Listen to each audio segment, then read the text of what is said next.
Hello， 大家好，我是志明，欢迎收听我们这一期的差不多电波。今天我们录制这一期播客的时间呢是2025年的12月23号，马上就要迎来新年了，所以这一期的主题呢其实也跟总结有关。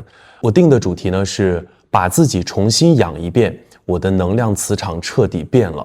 而今天跟我一起分享这个话题的嘉宾呢，他很特别，因为他是我从录制播客到现在以来最年轻的一位嘉宾。我们先请他来做一个自我介绍吧。大家好，我是大壮，很高兴能来到我们差不多电波小屋。你是今年22岁。22岁，没错，她是个女生，但她叫大壮。对，因为小的时候太胖了，然后大家都叫壮壮，然后这个大壮的名字就因此而来。我还说怎么是一个这么雄性荷尔蒙分泌的名字，自嘲而来。为什么邀请这位同学啊？虽然他马上毕业了吧，现在还可以叫同学，因为我觉得现在的很多的同学，他的朋友圈给我的感觉就是麻将啊，然后疯狂的恋爱脑，对，是的，然后喝酒蹦迪，但是我在大壮的身上从来没有看到过这样的朋友圈。我觉得你很特别，因为我是一个很喜欢自省的一个人。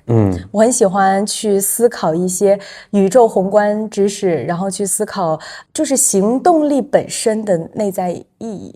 所以你是一个非典型性的大学生。对，差不多吧。为什么我这一期才邀请他？因为他刚刚完成了自己的考研的工作，对，非常有意义的一个人生阶段。而且我觉得考研的这个任务很不容易，是因为今年的中国的考研人数呢是343万人，所以你是343万分之一。对，完成之后的感受怎么样？其实就像是人生度过了一道大坎儿。因为其实考研它并不像是高考，高考呢你有1模2模，你可以知道自己的一个大概的水平在哪，但是考研就是千军万马过独木桥，而且你身边的朋友可能会隐瞒，可能会不告诉你，对，可能会有一些不好的声音也好啊。这个过程只有你自己去度过那个迷茫的时刻，只能自己挨过来。正好你说了迷茫，我定的第一个点就是想要跟大家来分享一下即将过去的这个2025年，我们特别无助和沮丧的时刻。首先第一点是对于未来人生的迷茫。我是一个今年刚准备要步入生活这个大市场的这样的一个毕业生，然后可能对于未来的人生方向就是走到了一个十字路口，不知道未来下一步该干什么，出了社会自己到底能做什么样的工作。这个是现阶段来说很迷茫的第一个事情。然后第二个事情就是我们刚刚说到的考研，因为确实这个过程太痛苦了，有很多次崩溃也好啊，大哭也好啊，然后几度想要放弃，但幸好都坚持下来了。这个过程你不觉得它很像是取经吗？对，就是想要拿到那个真经，但是你又不知道这个路它是否是一个真正的迈上那个西天的路。你不知道这个经到底最后能不能取到，你也不知道这条道路会有哪些妖魔鬼怪会去阻挡你。我特别认可刚刚他说的，说今年是一个很迷茫的一年。这个迷茫其实不光光是大学生有这种迷茫，其实我们这种已经上班很久的人也会有这种迷茫。就正好你也是学传媒的嘛，就最近有一个特别火的一个消息，就是说一个央广的一个频率关了。这个频率呢叫 Hit FM， 这个频率已经开了好多年了，然后忽然就毫无征兆的就关了。再加上我今年年初我第2家工作单位也关了。天哪！就是我在那上过班，然后我几年之后发现它已经没了，就这个频率已经没了。我就发现这种动荡是所有人都会有的，对，而且会为之感到恐惧。对，这一点我特别恐惧。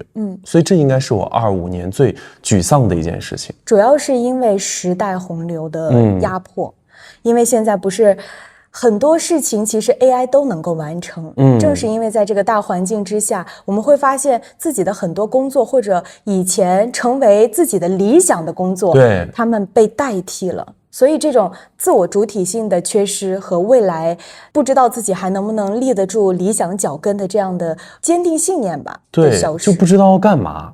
所以我们低能量的来源其实有很多，就为什么现在网上很火，说要把自己重新养一遍。这种低能量的来源可能是源自童年啊，对，原生家庭呀，也可能是源自你的职场呀、社会环境呀。是的。那你觉得你是一个低能量的人吗？我觉得我是有一个转变和对抗的。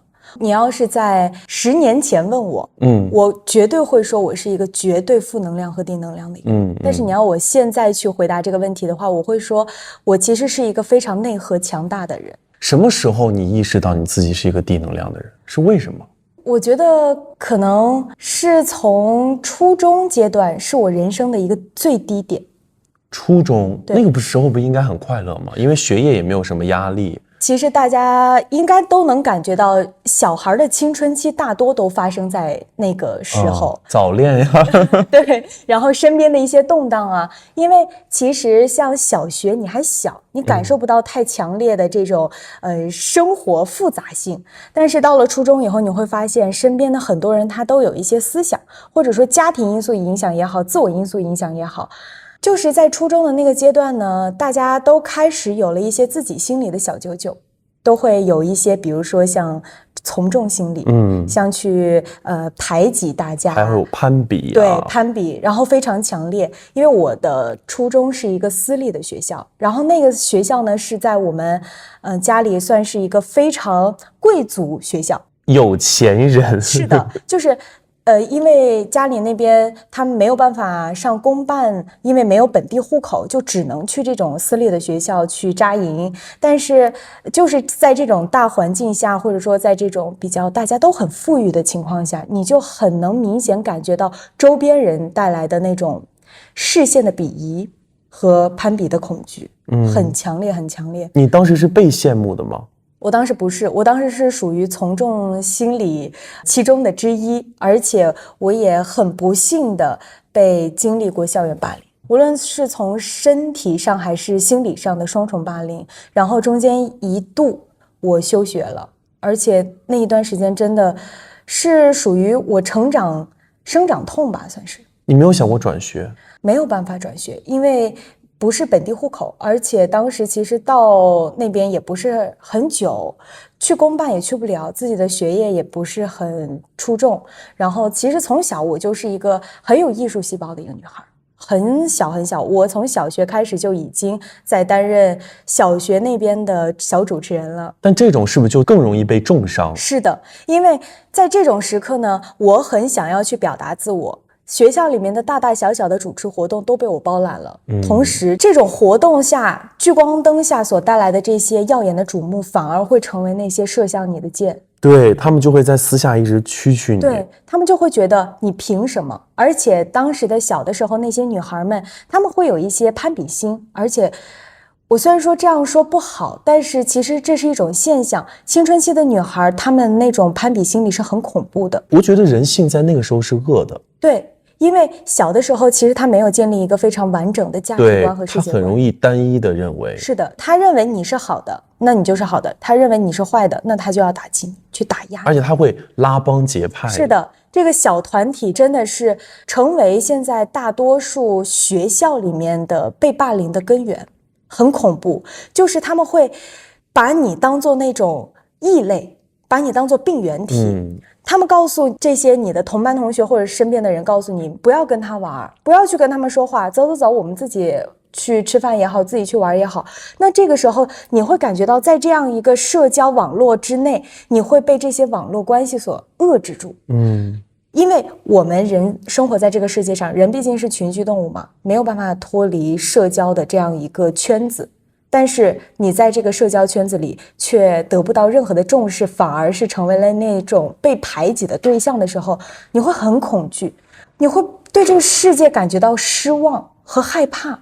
我觉得我可能当时的一些心理因素的问题也有来自于这种恐惧。你从来没有过要去寻求帮助吗？其实有，我有去寻求过家里的帮助，也有去寻求过老师们的帮助。首先家里面的回答就是，特别是我爸爸，他的回答就是小孩哪有那么多烦恼。哎呦，他们是这样的，就哎呀，那是肯定是你跟同学之间怎么。他说你现在的任务就是好好学习，别想那些有的没的，小孩哪有那么多事儿啊，你就是因为自己成绩不好，别人才排挤你，就是很东亚。这个就是一种你有罪论，对吧？就是你有罪，受害者有罪。真的，他们不会去探究这个事情发生的原因是什么，他们就只看到了这个事情因你而起，那么你就是有罪的。那母亲呢？母亲应该更理解女儿。我说实话，其实我的成长环境并不是那么的受滋养，因为我父母从小从一个很远的地方到了另一个地方，我们算是一个迁徙家庭，而且是从最那头到最这头。对，从最北方到了最南方。那么这个时候呢，我父母他们也要在一个新环境里面去安营扎寨，对，他们也要重新生活，然后去尝试一些。比如说我父母现在是做餐饮的，他们就是会去选择探寻这种不同的道路，那么自我去进行企业的这样一个建立是很痛苦的，所以说我的童年都是在父母的争吵当中长大。而这种我相信很多听众朋友们应该都会有这种家庭的这种情况，争吵环境当中成长起来的这种听众朋友们，他们应该感受得到或者理解得到，就是当你回家面对的只有一地的碎片和父母的爆裂争吵的时候，这个时候你是非常的恐惧的。特别是在小的时候，心灵还没有健全的这种时候，你会感觉到世界都是恐惧的，你的世界只剩下争吵和摔碎的声音。你有没有会跟我一样经常说一句话？我会跟我妈说，要不你俩离婚算了。我经常说，我说实话，我从初中开始一直说到现在。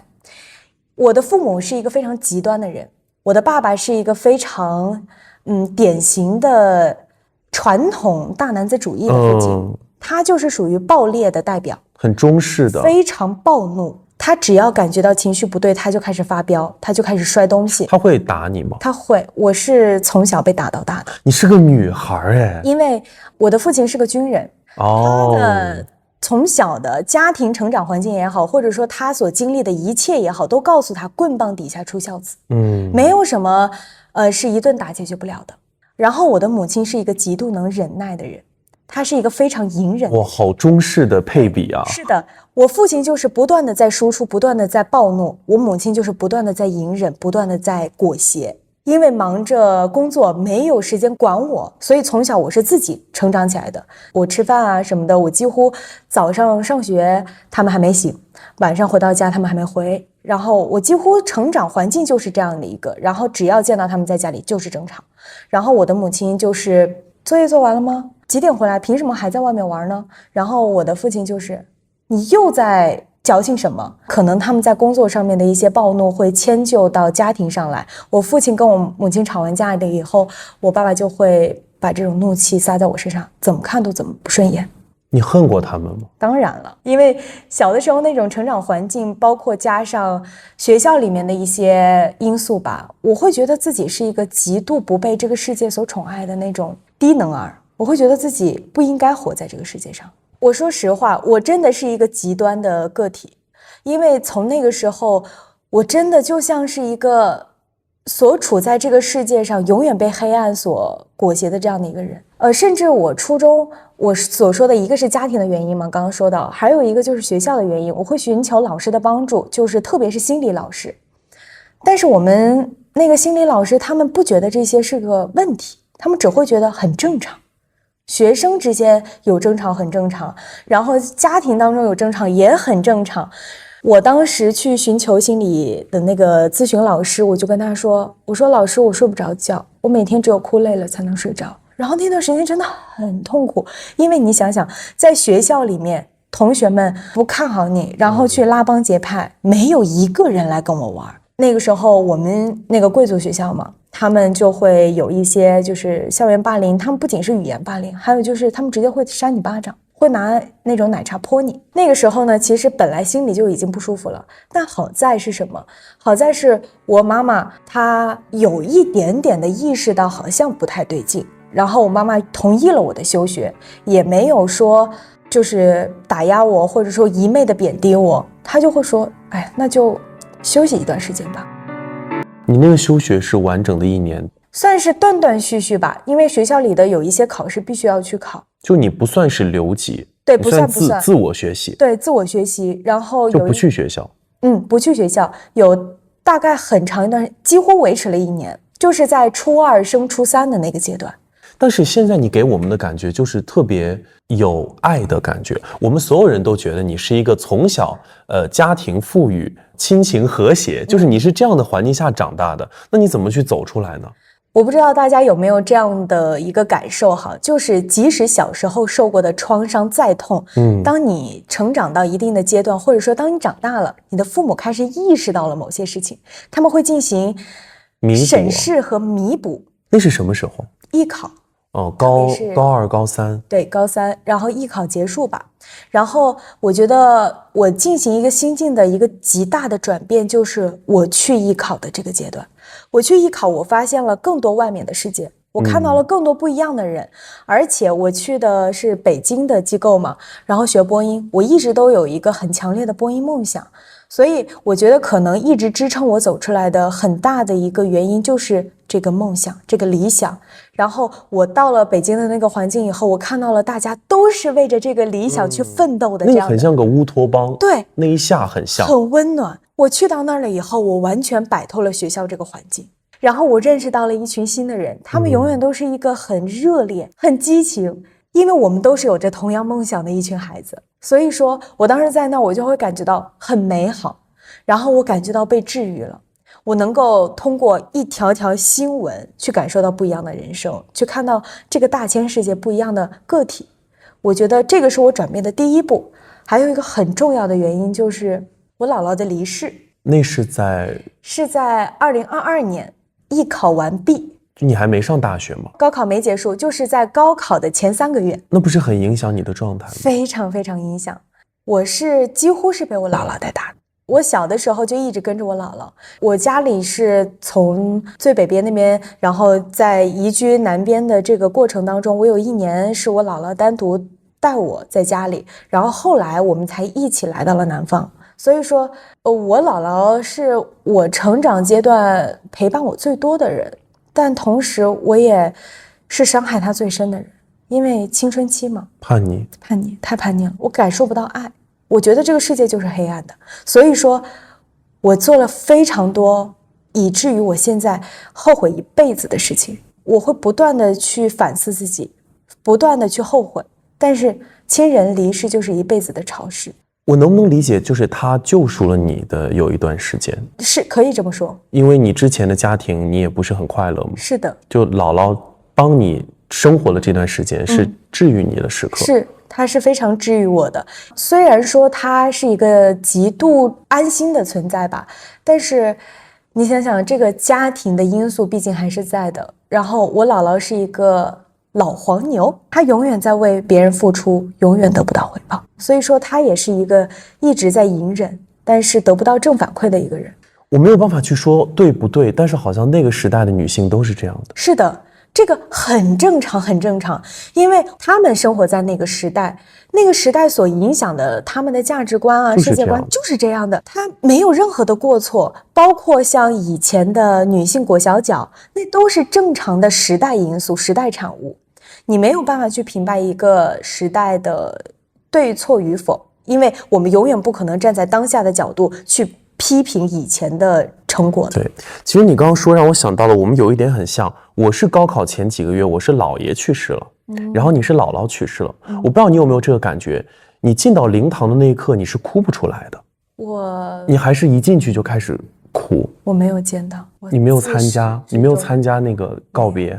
我的那一个瞬间是什么样的情形？是我当时正在备战高考，正常早上要去上学的那段时间，某一天我正准备出门，我爸突然醒来了，我还很诧异，因为正常的这个时间早上6点多他们不可能醒的。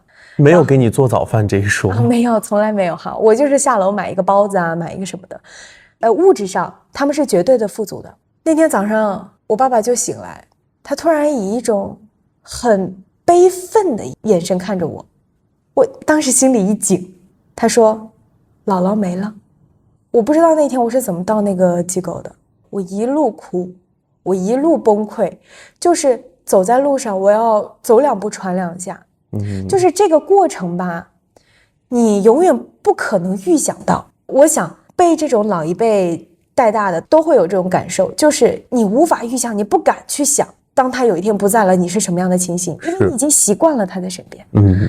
那天我自己一个人请了1节课的假，我去海边去给我姥姥烧了很多的纸，我跪在地上去就是忏悔，我去祈求她的原谅。但是这个时光是非常的痛苦的。我爸跟我说，我们一起回吧，去给姥姥去送她最后一程。妈妈就说你自己决定。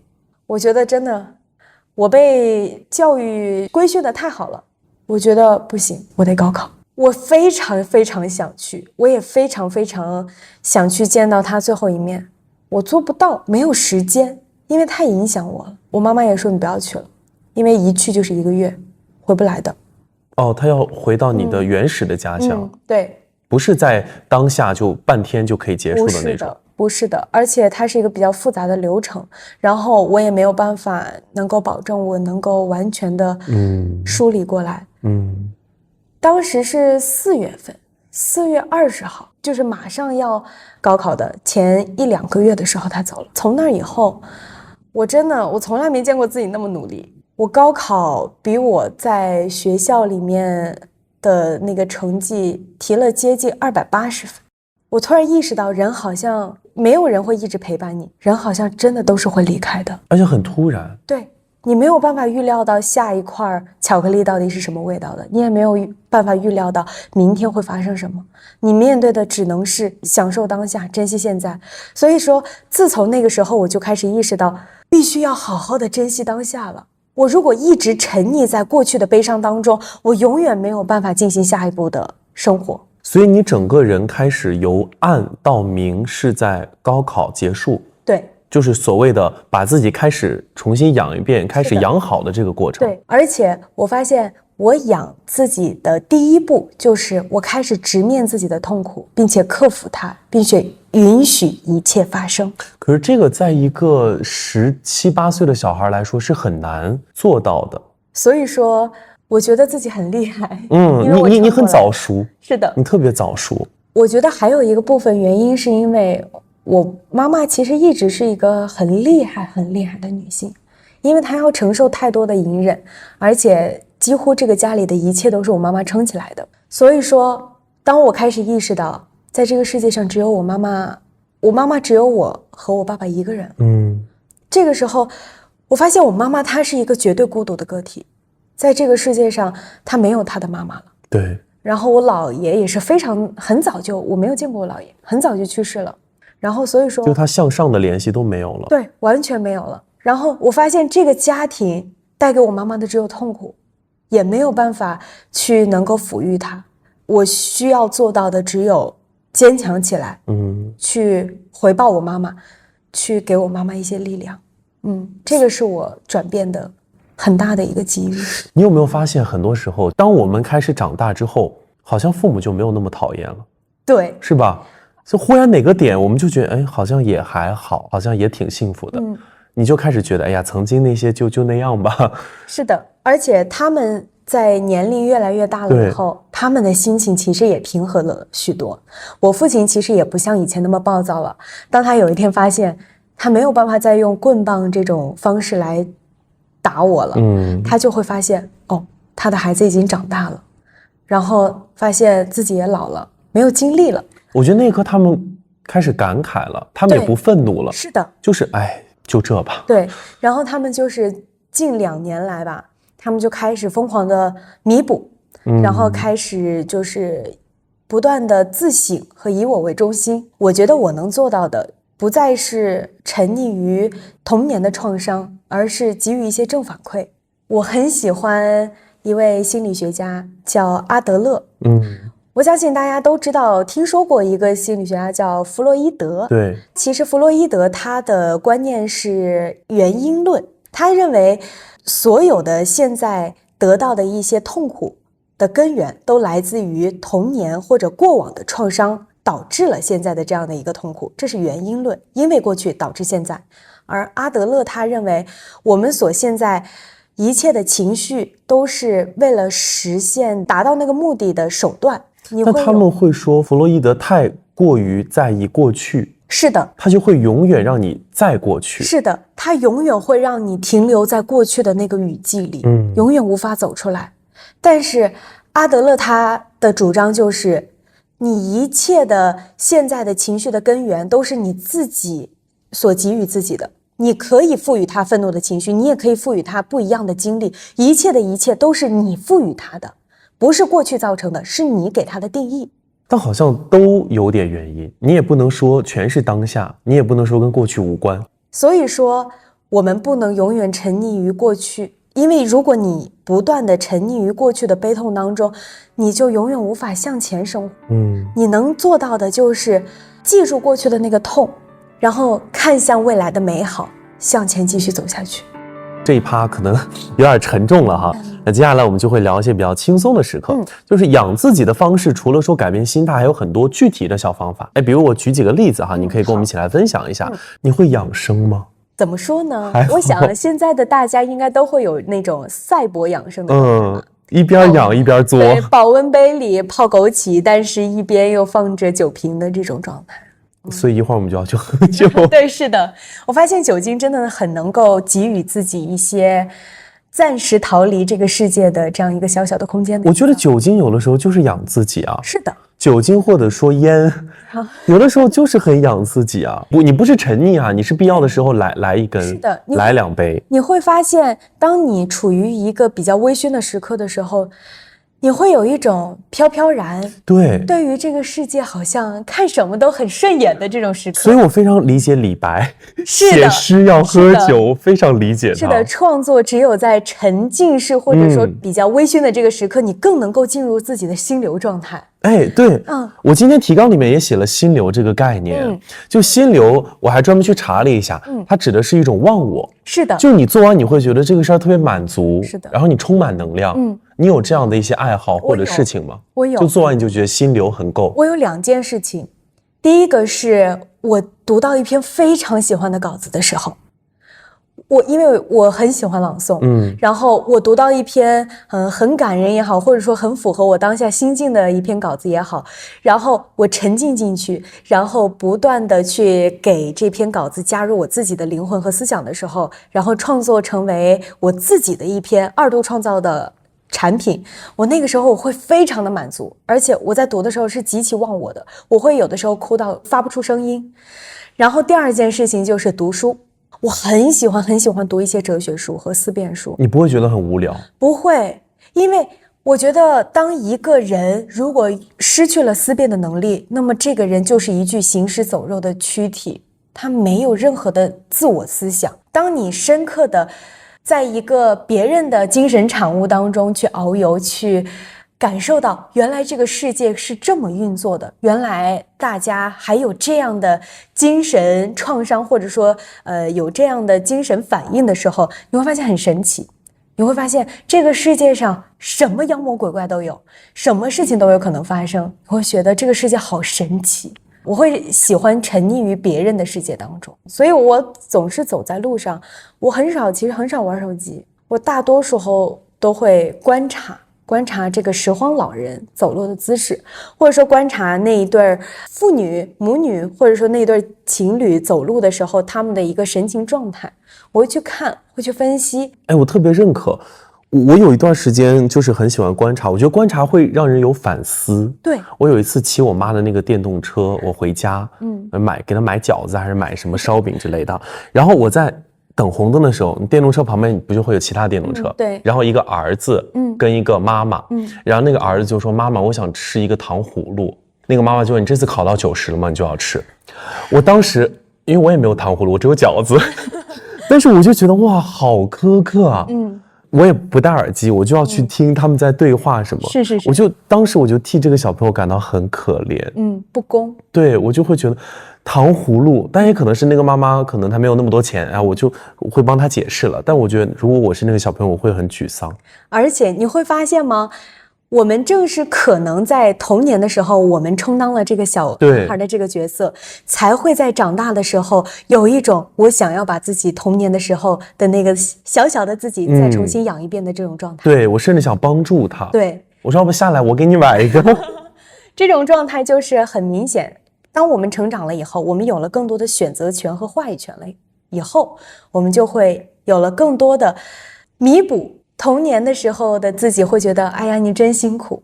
小的时候自己，你很幸福，很幸运，你能够熬过来了，挨过来了。这个时候我该奖励你了，就会有这种状态。我特别认可你刚刚说的心流。我最近的心流就是我看视频播客的时候，因为我发现我这个人是读不了书的，我想逼自己，但是我发现我一读我就跑神儿。当我看视频播客我就还行。我那天就看到一个道家的一个思想，就是鲁豫跟窦文涛他们来成都录了一期，然后当时的那个窦文涛就跟鲁豫说，哎，你就是一个特别认真和完美的人。说你怎么就是都准备的那么充足啊？说我就啥也不准备我就来了。然后当时鲁豫就觉得不可能，你窦文涛怎么会这样？窦文涛就讲了一个道家的思想，他说这个叫虚往实归，我都不预设，我啥也不准备我就来了。但是我听完之后我就非常充足的我就回去了。他就跟我说这个虚往实归这个概念然后我就去查，这是道家的一种思想，正好他们就在聊都江堰的那一期有这个概念。我就觉得这种小小的收获，虽然你也不知道它能用到哪，对不对？但是好像对你有很多启发。其实就像我们刚刚提到的这个虚往实归的这个，就你太用力也不行。对，因为人生就是一个不断往空瓶子里面注水的一个过程。当你一点一点去积累这个小水滴的时候，其实你不自然或者说不自觉的，你就会发现，哎，原来我的这个瓶子里面已经积满了这么多水了。然后这个时候你其实会觉得很开心的。而且其实我会觉得你现在所积累的一个知识点，或者说你现在所悟到的一个人生大道理，在未来的某一天一定会发生它的效用的。一定的。就像哪怕当下没有反馈。对，你看我们今天不就用到了这个知识点吗？小小的装一下。你现在觉得你跟你自己几年前的自己如果要用一个词来形容你的变化，你会用什么词？我觉得更踏实了。踏实。因为其实特别是4年前吧，刚入学，然后对于未来的一切都非常的感兴趣，觉得非常的有趣和刺激。然后那个时候我更多的是抱有一股冲劲儿，然后我也继承了我父亲身上的暴怒，所以我其实是一个极度自我矛盾体。在那个时候呢，我可能更多的是情绪外化和外露，我会把自己的感受，把自己的情绪全部一览无余的摆在我的脸上或者我的行动上。但是近2年来，特别是我在获取了更多的知识和看待这个世界更多的角度的时候，我会发现其实一切都是那么回事儿，更安宁了，更安定下来了。就像你第1期播客所说的那个，让万事万物流过自己，而后这些都将成为自己的一部分，大胆向前的不断生长。好感人啊！你还记得这句话？当然了。我觉得如果让我说跟之前有什么变化，可能就是接受。一定是接受。我现在想起来，我刚入职场的时候，你知道人都会有那种很争的那种感觉。是的，当然了。我刚入职场特别想做早高峰，虽然要7点起很痛苦，但是你知道早高峰是一个台的标志跟象征。对，就7到9点，如果你能做好那个早高峰，你就会默认为你是这个台的什么一哥，台柱子。对，台柱子，你的收听率最高。所以我当时总想去做早高峰，然后屡败屡试，屡败，我在所有台都没有做成早高峰。后来领导给我的理由是，你的声音就是陪伴属性的，你可能没有早高峰的那种欢愉的色彩。我也接受了，但是这还是我的一种遗憾。然后后来来到其他工作岗位，我倒没有那种要争了，就是我要评优评先了，我要怎么了。然后很多人就会说，呀，你现在好摆烂啊。我其实不认可，因为我觉得它不算是一个摆烂。因为我认识的你是一个你在做自己应该做的事情的时候，你会把它做到非常好，非常完美，而且会很尽职尽责地完成自己该完成的任务。但是对于一些没必要的社交或者说没必要的行为环境，你会觉得那就算了。但这个选择会跟当下的主流价值观是相悖的。还是回到了最开始我们所说的，不要去追求大流，没有必要。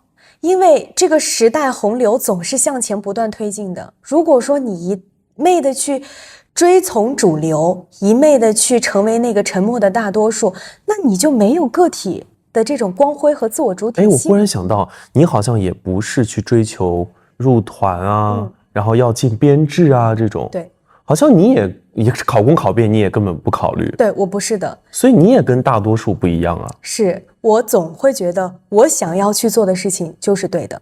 我想要在这个世界上活出一个不一样的自我，我从来不会因为别人的一句话而改变我的观念和行为，除非我自我打心眼里我觉得它是对的，我才会去采纳你的意见。但是我一旦认为你的行为和思想，你指导我该怎么做的时候，我会觉得为什么呢？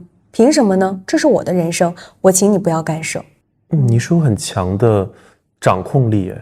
我对于生活的掌控力很强。是的，我有很强的自我生活的掌控力。因为如果说我对于自己生活掌控就是失控的话，你很容易陷入他人的掌控当中。那这种是很危险的，认可，很恐怖。当你自己掌控不了，就只能让别人来掌控。对，所以说我们活在这个世界上就是活一口气，不争馒头争口气，活出自己想要的人生，这就是意义。好上进啊！很少跟这种00后聊天，然后感觉好上进啊，一下子就有那种人生总是被击到的感觉。人总是需要理想的，这个世界需要理想主义。如果说理想一旦磨灭，一旦破灭的时候，那么生活其实就很难继续下去了。我希望大家不要失去对于生活的那份希望，大胆的去爱自己。如果连自己都不爱自己的话，没有人能来爱你。那我们的最后一个话题，我们就来说一说对于来年自己的一些小的期待吧。也不用说特别大。我希望未来的我上岸，对，是吗？这肯定是目前最想要完成的一个心愿。如果有其他的安排，我希望我能够坦然地面对一切。我希望我能够直面恐惧，挑战恐惧。那如果让我来说的话，我就希望明年可以订阅数多一点。我祝福你，我真的非常祝福你。希望大家都能够去体验，去生活，允许一切发生，并且坦然地接受它。因为人生在世不过尔尔一瞬，是一个不断在做减法的过程。换言之，就是不断的告别，与过去告别，与朋友告别，与家人告别，与曾经的自己告别。那么最后的最后，我想用席慕容渡口中的一段话结束今天的分享：渡口旁找不到一朵能相送的花，就把祝福别在襟上吧。而明日又隔天涯。朋友们，一起坚定地走下去吧。对着那个小小的自己说：你好呀，再见啦。